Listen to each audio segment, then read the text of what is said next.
राधे राधे जी। जय श्री कृष्णा। आप सबका आपके अपने चैनल सुनीता भक्ति में हार्दिक स्वागत है। भगवान श्री हरि आपकी समस्त मनोकामनाएं पूर्ण करे।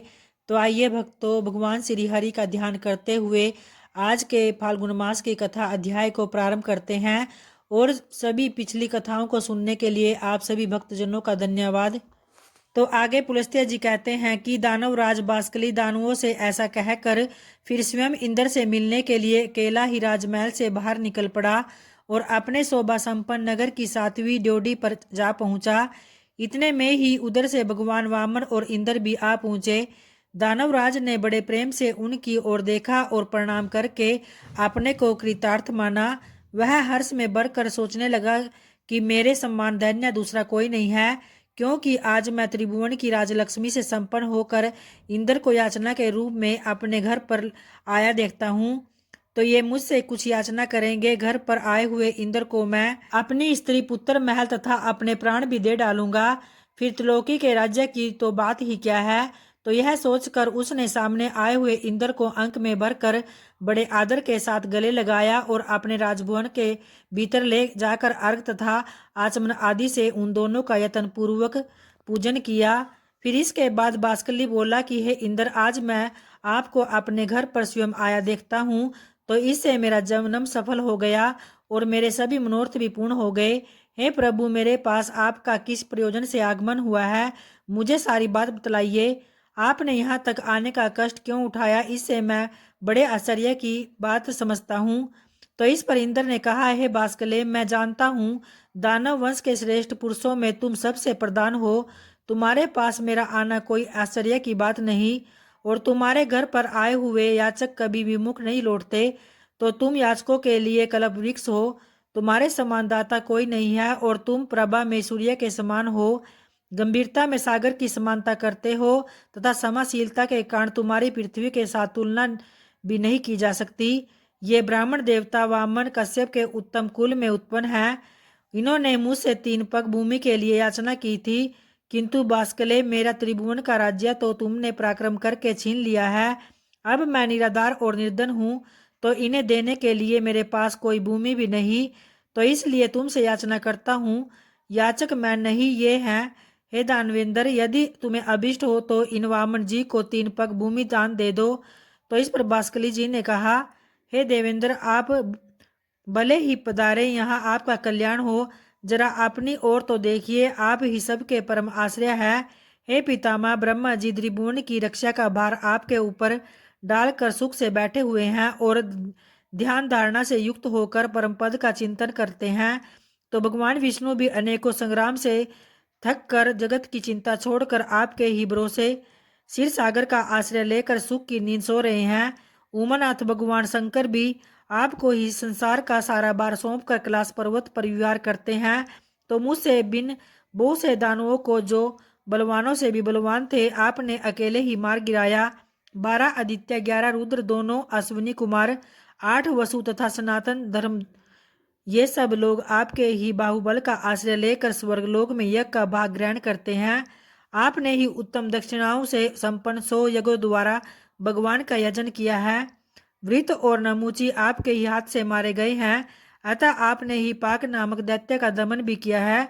सर्वसमर्थ भगवान विष्णु ने आपकी ही आज्ञा से दैत्यराज हिरण्यकशिपु को अपनी जांघ पर बिठाकर मार डाला था और आप ऐरावत के मस्तक पर बैठकर वज्र हाथ में लिए हुए जब संग्राम भूमि में आते हैं, तो उस समय आपको देखते ही सब दानव भाग जाते हैं। पूर्व काल में आपने ही बड़े बड़े बलिष्ठ दानवों पर विजय पाई थी। हे देवराज, आप ऐसे प्रभावशाली हैं कि आपके सामने मेरी क्या गिनती हो सकती है। आपने मेरा उद्धार करने की इच्छा से ही यहाँ पदार्पण किया है। निसंदेह मैं आपकी आज्ञा का पालन जरूर करूंगा और मैं निश्चय पूर्वक कहता हूँ कि आपके लिए अपने प्राण भी दे दूंगा। हे देवेश्वर, आपने मुझसे इतनी सी भूमि की बात तो क्यों की है। तो यह स्त्री, पुत्र, गौएं तथा और जो कुछ भी धन मेरे पास है, वह सब एवं त्रिलोकी का सारा राज्य इन ब्राह्मण देवता को दे दीजिए और ऐसा कहकर मुझ पर तथा मेरे पूर्वजों पर कृपा करेंगे, इसमें तनिक भी संशय नहीं है। क्योंकि भावी प्रजा कहेगी, पूर्व काल में राजा बास्कली ने अपने घर पर आए हुए इंद्र को त्रिलोकी का राज्य दे दिया था और आप ही क्यों, दूसरा भी कोई याचक यदि मेरे पास आए तो वह सदा ही मुझे अत्यंत प्रिय होगा। आप तो उन सब में मेरे लिए विशेष आदरणीय है, अतः आपको कुछ भी देने में मुझे कोई विचार नहीं करना है। परंतु देवराज, मुझे इस बात से बड़ी लज्जा हो रही है कि इन ब्राह्मण देवता के विशेष प्रार्थना करने पर आप मुझसे 3 ही पग भूमि मांग रहे हो। मैं इन्हें अच्छे अच्छे गांव दूंगा और आपको स्वर्ग का राज्य अर्पण कर दूंगा। वामन जी को स्त्री और भूमि दान दोनों करूंगा, अतः आप मुझ पर कृपा करके यह सब स्वीकार करें। तो इस तरह से भक्तों, आज के फाल्गुन मास की कथा महात्म्य यही संपन्न होता है। तो प्रेम से बोलिए भगवान श्री हरि की जय, माता लक्ष्मी की जय। और आइए अब माता तुलसी जी का ध्यान करते हुए माता तुलसी चालीसा पाठ का श्रवण करते हैं। श्री तुलसी महारानी करु विनय सिर नाय, जो मम हो संकट विकट दीजे मात निशाय। नमो नमो तुलसी महारानी, महिमा अमित न जाए बखानी। दियो विष्णु तुमको सन्माना, जग में छायो सुयश महाना। विष्णु प्रिया जय जयति भवानी, तिहु लोक की हो सुख खानी।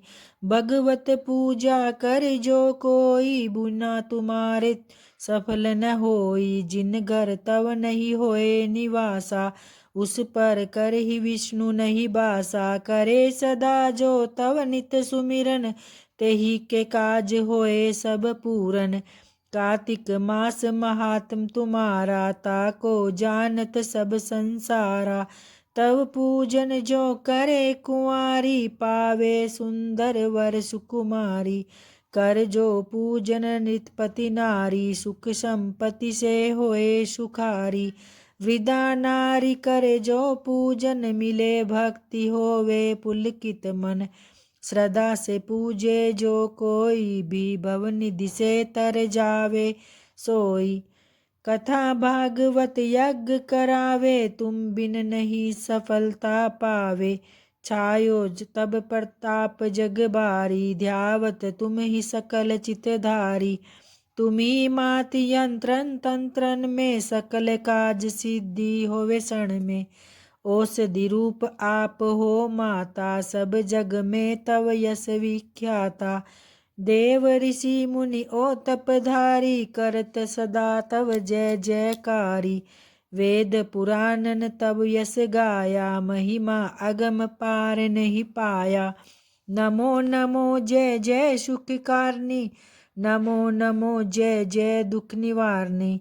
नमो नमो सुख संपत्ति देनी, नमो नमो अग काटन छेनी। नमो नमो भक्तन दुख हरनी, नमो नमो दुष्टन मद छेनी। नमो नमो भव पार उतारनी, नमो नमो परलोक सुधारनी। नमो नमो निज भक्त उबारनी, नमो नमो जन काज सवारनी। नमो नमो जय कुमति नसावनी, नमो नमो जय सुख उपजावनी। जयति जयति जय तुलसी माई, ध्याऊं तुमको शीस नवाई।